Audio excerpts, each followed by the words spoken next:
MLA Markandeyan கைது எப்படி புரிஞ்சுக்கலாம்? அந்த கைதை என்னதான் புரிஞ்சுக்கிறது?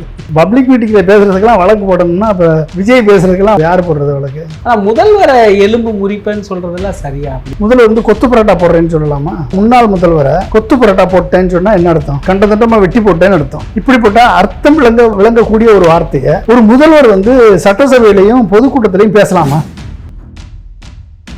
முதல்வர் வந்து டேஷ்னு பேசலாமா? இப்போ என்ன டேஷ் அப்படின்னா நீ என்ன சொல்ல வரீங்க? சிம்பு ஒரு படத்துல பீப் பாட்டு பாடினார்ல, எல்லா மகளிரும் எதிர்ப்பு தெரிவிச்சாங்களா இல்லையா? நீங்க மட்டும் டேஷ்னு சொன்னா என்ன அர்த்தம்? டேஷ்னா எது வேணும் போட்டுக்கலாமா?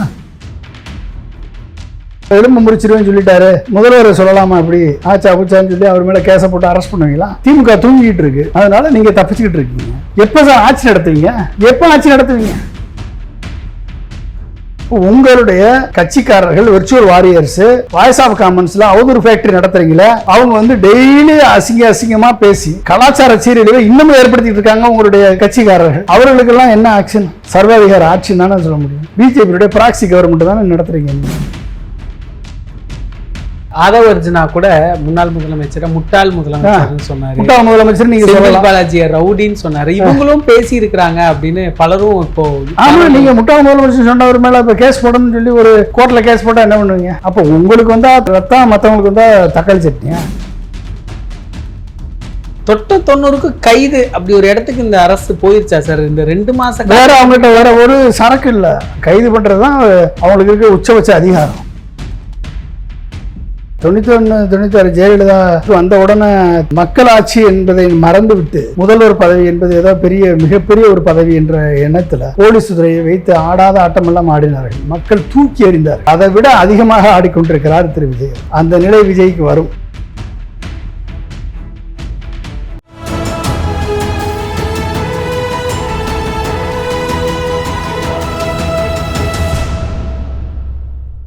தமிழரம் நேயர்களுக்கு வணக்கம். இன்று நம்மிடையே அரசியல் விமர்சகர் மற்றும் விஞ்ஞானி டாக்டர் பி பொன்ராஜ் அவர்கள் இணைந்துள்ளார். சார் வணக்கம். சார் வணக்கம். எம்எல்ஏ மார்க்கண்டேயன் கைது என்ன காரணம் சார்? எப்படி புரிஞ்சுக்கலாம் அந்த கைதை? என்னதான் புரிஞ்சுக்கிறது? யாரு பப்ளிக் மீட்டிங்கில் பேசுறதுக்கெல்லாம் வழக்கு போடணும்னா அப்போ விஜய் பேசுறதுக்கெல்லாம் வழக்கு எப்படி போடுறது? யார் போடுறது வழக்கு? ஆனால் முதல்வரை எலும்பு முறிப்பேன்னு சொல்றதெல்லாம் சரியா? முதல்வர் வந்து டேஷ்னு பேசலாமா? முதல்வர் வந்து கொத்து பரோட்டா போடுறேன்னு சொல்லலாமா? கொத்து பரோட்டா ஒரு முதல்வரை, முன்னாள் முதல்வரை கொத்து பரோட்டா போட்டேன்னு சொன்னால் என்ன அர்த்தம்? என்ன சார் அர்த்தம்? கண்டதண்டமாக வெட்டி போட்டேன்னு அர்த்தம். கொத்து பரோட்டா தானே? பரோட்டா வறுத்து என்ன பண்ணுறது? வெட்டி தானே போடுவாங்க. முன்னாள் முதல்வரை கொத்து பரோட்டா போடுவேன்னு சொன்னால் அதுக்கு என்ன அர்த்தம்? கண்டதண்டமாக வெட்டி போடுவேன்னு அர்த்தம். இப்படிப்பட்ட ஒரு வார்த்தையை, இப்படிப்பட்ட அர்த்தம் விளங்கக்கூடிய ஒரு வார்த்தையை ஒரு முதல்வர் வந்து சட்டசபையிலையும் பொதுக்கூட்டத்திலையும் பேசலாமா? பேசினா அப்புறம் எதிர்த்து பேசத்தானே செய்வாங்க. நீங்கள் எதை கொண்டு எந்த ஆயத்தை எடுக்கிறீங்களோ அதே ஆயத்தை அவன் எடுப்பானா இல்லையா? அப்புறம் எலும்பு முறிச்சிருவேன்னு சொல்லிட்டாரு, முதல்வர் சொல்லலாமா? அப்படி ஆச்சா பூச்சான்னு சொல்லி அவர் மேலே கேஸை போட்டு அரெஸ்ட் பண்ணுவீங்களா? அப்போ நீங்கள் பேசுனதுக்கு யாரை அரெஸ்ட் பண்ணுறது? திமுக தூங்கிக்கிட்டு இருக்கு, அதனால நீங்கள் தப்பிச்சுக்கிட்டு இருக்கீங்க. திமுக அவனுடைய சட்டத்துறை விழித்தெளிந்து உங்கள் மேலே ஒரு கேஸ் ஃபைல் பண்ணால் கொத்து பரோட்டா போடுவேன் என்று சொல்லி கண்டதண்டமாக வெட்டி விடுவேன், முன்னாள் முதல்வரை நான் வெட்டி எறிந்து விட்டேன் என்று சொல்லக்கூடிய ஒரு நிலை வந்து ஒரு கொலை மிரட்டலுக்கு சமானம் என்று நாங்கள் கருதுகிறோம். எனவே முதல்வர் மீது வழக்கு பதிவு செய்து எஃப்ஐஆர் பதிவு செய்து விசாரிக்க வேண்டும்னு ஒரு கேஸ் போடுறாங்கன்னு வச்சுக்கோங்க. நீங்கள் கமிஷனர் போலீஸில் கொடுத்தா நடவடிக்கை இருக்காது, டிஜிபி கொடுத்தா நடவடிக்கை இருக்காது. ஏன்னா போலீஸ் துறை உங்கள்கிட்ட இருக்குது. அவங்க கோர்ட்டுக்கு போகிறாங்க எஃப்ஐஆர் போட சொல்லி. எஃப்ஐஆர் போட்டால் இப்படியே மாறி மாறி போட்டுகிட்டே இருப்பீங்களா? எப்போ சார் ஆட்சி நடத்துவீங்க? ஒரு வாயில் பேசுகிறதுக்கெல்லாம் கோர்ட்டா? வாயில் பேசுறதுக்கெல்லாம் வந்து போலீஸை வச்சு மிரட்டல் பண்ணணுமா? அரசியல் பழிவாங்கல் பண்ணணுமா? இப்போ நீங்கள் பேசுனதுக்கெல்லாம் டேஷ்னு பேசலாமா ஒரு முதலமைச்சர்? இப்போ என்ன டேஷ் அப்படின்னா நீ என்ன சொல்ல வரீங்க? சிம்பு ஒரு படத்தில் பீப் பாட்டு பாடினாரா இல்லையா? எல்லா மகளிரும் எதிர்ப்பு தெரிவிச்சாங்களா இல்லையா? நீங்கள் மட்டும் டேஷ்னு சொன்னால் என்ன அர்த்தம்? டேஷ்னா எது வேணாலும் போட்டுக்கலாமா? ஒரு முதல்வர் இப்படி பேசலாமா? அப்போ என்ன அர்த்தம்? நீங்கள் வந்து அரசியலை தரந்தாழ்ந்து நடிக்க கொண்டு போகிறீங்க.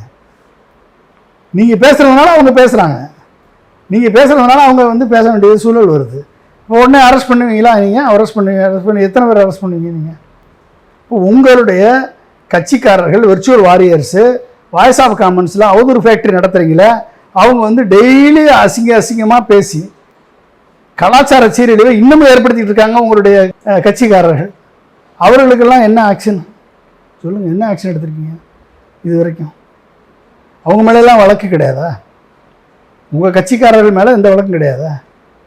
நீங்கள் வீடியோவில் பார்க்குறீங்களா இல்லையா? இப்போ கூட ரீசெண்டாக ஒரு பெண்மணி பேசியிருக்காங்க, கலாச்சாரத்தினுடைய சீரழிவின் உச்சத்தை பேசியிருக்கேன் அந்த அம்மா.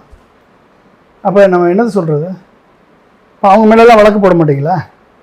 இது தவறுன்னு சுட்டி காட்டுற மேலே வழக்கு போடுவீங்களா நீங்கள்? என்ன சார் நடக்குது? அப்போ இதுக்கு பேர் என்னது? இம்மென்றால் சிறைவாசம், ஏனென்றால் வனவாசம், சர்வாதிகார ஆட்சின்னு தானே சொல்ல முடியும். பிஜேபியுடைய ப்ராக்சி கவர்மெண்ட் தானே நடத்துகிறீங்க நீங்கள், வேற என்ன?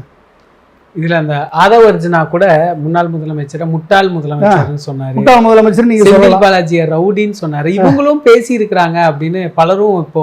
ஆமா, நீங்க முட்டாள் முதலமைச்சர் சொன்னவர் மேல இப்ப கேஸ் போடணும்னு சொல்லி ஒரு கோர்ட்ல கேஸ் போட்டா என்ன பண்ணுவீங்க? உங்க மேல கேஸ் ஃபைல் பண்ணணும். முட்டாள் முதலமைச்சர்னா அப்ப சொன்னாரு, இவர் மேல கேஸ் ஃபைல் பண்ணுங்க அப்படின்னு திமுக சட்டப்பிரிவு ஒரு கேஸை ஃபைல் பண்ணுது.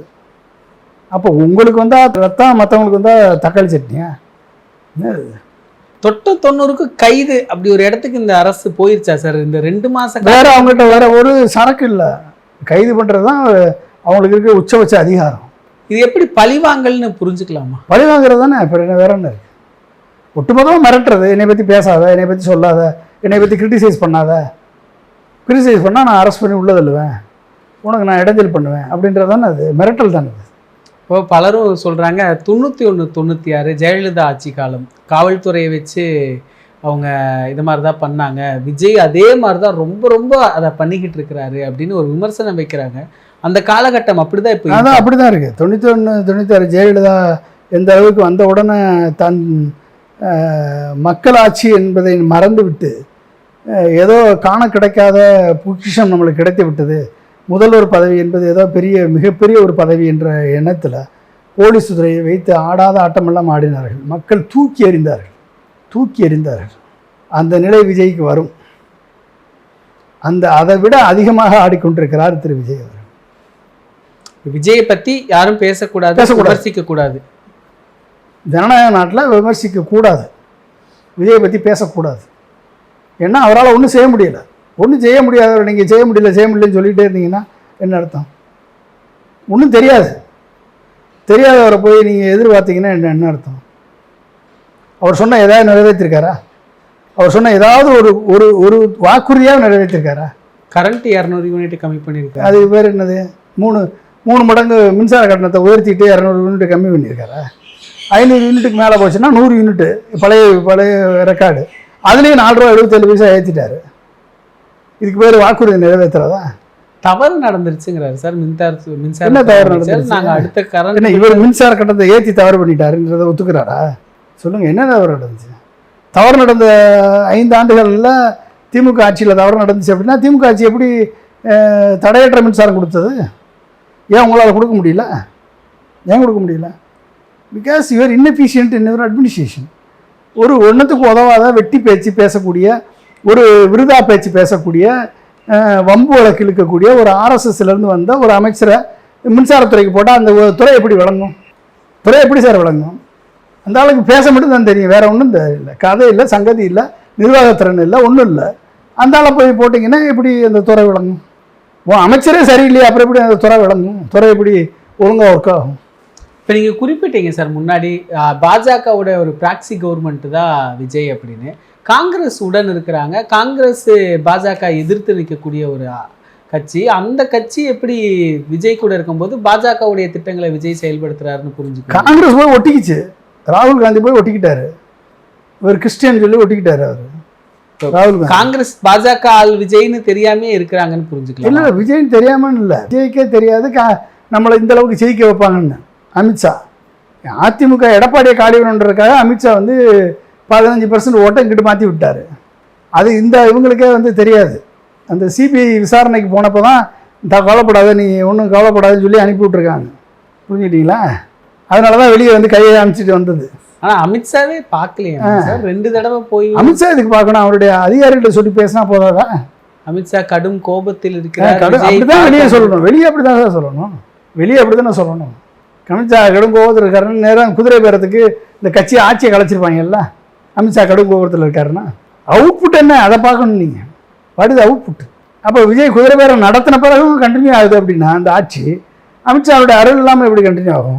காங்கிரஸ் எவ்வளோ நாளைக்கு இருக்கும்? இன்னொரு 6 எம்எல்ஏக்கள் வர்ற வரைக்கும், குதிரை பேரம் நடத்தி 6 எம்எல்ஏக்களை தூக்குற வரைக்கும், ஒரு 15 எம்எல்ஏக்கள் வந்து சேர்ற வரைக்கும் எலெக்ஷன், தமிழ்நாட்டில் எலெக்ஷன் நடக்காது. 15 எம்எல்ஏக்கள் தூக்கின பிறகு எலெக்ஷன் அனௌன்ஸ் பண்ணுவோம். எலெக்ஷன் கமிஷன் எலெக்ஷனில் ஜெயிக்க வைப்பார் அமித்ஷா. ஜெயிக்க வச்சோன்னா காங்கிரஸ் முதுகில் ஒரு குத்தி நான் வெளியே போகணும்னு சொல்லி அனுப்பி விட்டுருவோம். அவ்வளோதான், முடிஞ்சு போச்சா? 29 வரைக்கும் கூட்டணி சார். உள்ளாட்சி எல்லா தேர்தல்லையுமே காங்கிரஸோட கூட்டணின்னு காங்கிரஸ் தானே சொல்லிச்சு. இவங்க எதுவும் சொன்னாங்களா? காங்கிரஸ் தானே சொல்லிச்சு. அதை இப்போ அந்த உடன்படிக்கைங்கிறது உடன்படிக்கை எங்கே எழுதுனாங்க? எழுதி காமிங்க. இந்த உடன்படிக்கை காமிங்க. ப்ரெஸ் ரிலீஸில் வந்துருது. ப்ரெஸ் ரிலீஸில் எங்கே வந்துச்சு? 29 வரைக்கும் கூட்டணி காங்கிரஸ் போட்டால் அறிக்கையில் வந்துச்சு. தாவேக்கா அதை அக்ரி பண்ணியிருக்கா? அக்ரி பண்ணி ப்ரெஸ் ரிலீஸ் கொடுத்துருக்கா? இல்லை. அக்ரி பண்ண பிரேமலதாவுக்கு எடப்பாடி கொடுக்காம போயிட்டாரு. இவங்களாம் போட்டுக்கிட்டா அதுக்கெல்லாம் வந்து தாவேக்கா எப்படிங்க உடந்தை ஆகும்? நீங்கள் ஒவ்வொரு துறையிலையும் வந்து கார்ப்பரேட் கலாச்சாரத்தை உள்ளே கொண்டாட முடியும். கார்ப்பரேட் கலாச்சாரம் உள்ளே வந்தால் தான் பணத்தை அதிகமாக சம்பாதிக்க முடியும். ஒரு கட்டத்தில் நீங்கள் எடுத்துக்கிட்டீங்க அப்படின்னா இந்தியாவுடைய காய்கறி சந்தை, அதாவது கிராசரி மார்க்கெட்டு மட்டுமே 60 லட்சம் கோடி டு 70 லட்சம் கோடி. அதனால தான் ஃபார்ம் பில் 2020 கொண்டாந்தார் அவர். அந்த 60 லட்சம் கோடி டு 70 லட்சம் கோடியை கார்ப்பரேட்டுகளுக்கு தாரை வார்ப்பதற்காக அந்த ஃபார்ம் பில் 2020 கொண்டாந்தார் மோடி. இதை எதிர்த்து போராடினார்கள் விவசாயிகள். ஒரு வருடம் போராடி 700 பேர் உயிர் நீத்து அந்த பில்லை வாபஸ் வாங்க வைத்தார்கள். இப்போ நீட்டு ஏன் கொண்டாந்தாக்காங்க? மருத்துவம் கார்ப்பரேட்டைசேஷன் ஆகிப்போச்சு. இப்போ மருத்துவத்தை வந்து கார்ப்பரேட்டைசேஷன் ஆக்கணும்னா நீட்டு கொண்டாந்தா தான் முடியும். இப்போ நீட்டுக்கு நீங்கள் வந்து கோச்சிங் சென்டர் கலாச்சாரம் வரணும். ஏன் இன்றைக்கி வந்து 1000 பள்ளிகள் தமிழ்நாட்டினுடைய மெட்ரிகுலேஷன் பள்ளிகள் சிபிஎஸ்சியாக மாறுவதற்கு பெர்மிஷனை ஜோசப் விஜய் கொடுத்துருக்காரு. எது கொடுத்துருக்காரு? மத்திய ஒன்றிய அரசினுடைய பிஜேபி அரசினுடைய மும்மொழி கொள்கை உள்ளே வரணும், சமஸ்கிருத கல்வி உள்ளே வரணும், நியூ எஜுகேஷன் பாலிசி உள்ளே வரணும். இதை வந்து ஃபெசிலிட்டேட் பண்ணியிருக்காரு பிராக்சி அரசை, பிஜேபியினுடைய பிராக்சி அரசை நடத்தி கொண்டிருக்கக்கூடிய திரு ஜோசப் விஜய் அவர்கள். எனவே வந்து நீங்கள் அப்போ எப்படி உங்களுக்கு அப்போ இவங்க எப்படி நீட்டை ஒழிப்பாங்க? எப்படி நீட்டை ஒழிப்பாங்க? ஒவ்வொரு பள்ளிகளிலும் சிபிஎஸ்சி பள்ளிகள் அத்தனையுமே வந்து அதிகமான சார்ஜை பண்ணுறாங்க. சிபிஎஸ்சியில் 9ஆம் வகுப்புலேருந்து கோச்சிங் சென்டரோட டைப் வச்சுக்கிறாங்க. கோச்சிங் சென்டரில் தான் பிள்ளைகளை போய் படிக்குது. ஸ்கூலில் நடக்கல கிளாஸு, கோச்சிங் சென்டருக்கு அனுப்பிடுறான். வாரத்துக்கு ஒரு நாள் போய் அட்டண்டன்ஸ் மட்டும் போட்டு வராங்க. இப்படி எல்லா சிபிஎஸ்சி பள்ளிகளையும் நடக்குது. ஏதாவது ஒரு சிபிஎஸ்சி பள்ளி நாங்கள் தரமான சிபிஎஸ்சி கல்வியை கொடுக்குறோம், எங்கள் கல்லூரி எங்கள் பள்ளியில் படித்தா கோச்சிங் சென்டரே போக தேவையில்லை, நீட்டுக்கு தனியாக கோச்சிங் எடுக்க தேவையில்லை, சிபிஎஸ்சிக்கு தனி இது ஜேஇக்கு தனியாக கோச்சிங் எடுக்க தேவையில்லை, நாங்கள் நடத்தக்கூடிய பாடத்திட்டத்தின்படியே இத்தனை மாணவர்களை நாங்கள் உருவாக்கியிருக்கணும். ஒரு பள்ளி சொல்லுங்க, ஒரு பள்ளி சொல்லுங்க. கோச்சிங் சென்டராக உருவாக்கக்கூடிய அளவுக்கு தகுதியும் திறமையும் சிபிஎஸ்சி பள்ளிகளுக்கு இல்லைன்னா எங்கே அங்கே எதுக்கு என்ன அதுக்கு படிக்கணும்? இங்கே எதுக்கு அங்கே படிக்கணும் சொல்லுங்கள். இப்போ மக்களுக்கு இதெல்லாம் புரியுதா அப்படின்னா புரியாது. ஏன்னா மக்களே வந்து இதுக்கு அடிமையாயிட்டாங்க. மக்களே வந்து இந்த கன்சியூமர் எக்கானமிக்கு அடிமையாயிட்டாங்க. என் பிள்ளை டாக்டர் ஆகணும், என் பிள்ளை இன்ஜினியர் ஆகணும், என் பிள்ளை அது கோடிக்கணக்கில் சம்பாதிக்கணும், அப்போனா நான் செலவழிக்கணும், இன்வெஸ்ட் பண்ணணும்.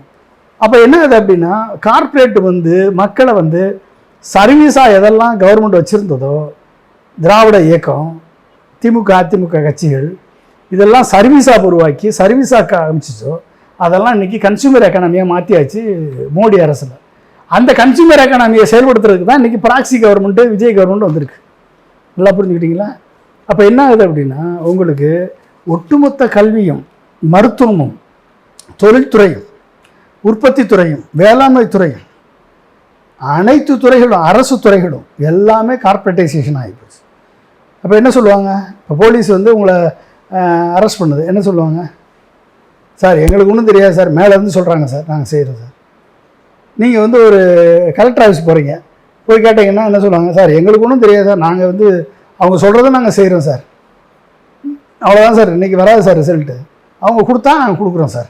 அப்போ என்ன அர்த்தம் அப்படின்னா, ஒட்டுமொத்த பழியையும் தூக்கி கார்ப்பரேட் மேலே போட்டுட்டு எல்லாருக்கும் இண்டிவிஜுவல் ஃபியரை கிரியேட் பண்ணிட்டாங்க மக்கள் மத்தியில். என்ன கிரியேட் பண்ணிட்டான்? எக்ஸிஸ்டன்சியல் கிரைசிஸை உருவாக்கியிருக்காங்க. Existential crisis. நீங்கள் அதிகார வர்க்கத்தை எதிர்த்து பேசுனா நீங்கள் உங்கள் பதவி போயிடும். அதிகார வர்க்கத்தை சொல்கிறதுக்கு ஆடலைன்னா உங்களால் அங்கே நிற்க முடியாது. இது வந்து கவர்மெண்ட் சர்வன்ஸுக்கு எல்லாத்துக்கும் எக்ஸிஸ்டன்ஷியல் கிரைசிஸ். ப்ரைவேட் என்னது? எல்லா ப்ரைவேட்டையுமே கிக் எக்கானமியாக மாற்றிட்டான். கிக் எக்கனாமின்னு என்னது? டோட்டலாக வந்து கோவிட் வந்துச்சு, அதோட கிக் எக்கனாமியை மாற்றி எல்லாமே ஆன்லைனில் ஒர்க் ஃப்ரம் ஹோமில் எல்லாத்தையும் கொண்டாந்துட்டு இன்றைக்கி ஆர்டிஃபிஷியல் இன்டெலிஜென்ஸ் ரெவல்யூஷன் வந்துருச்சு, உனக்கு வேலை இல்லை, எப்போ வேலை போகுமோ என்ற ஒரு பய உணர்வை இன்றைக்கி இளைஞர்கள் மத்தியில், ஐடி துறையில் இருக்கவங்க இளைஞர்கள் மத்தியில் இந்த பய உணர்வை உருவாக்கிட்டாங்க.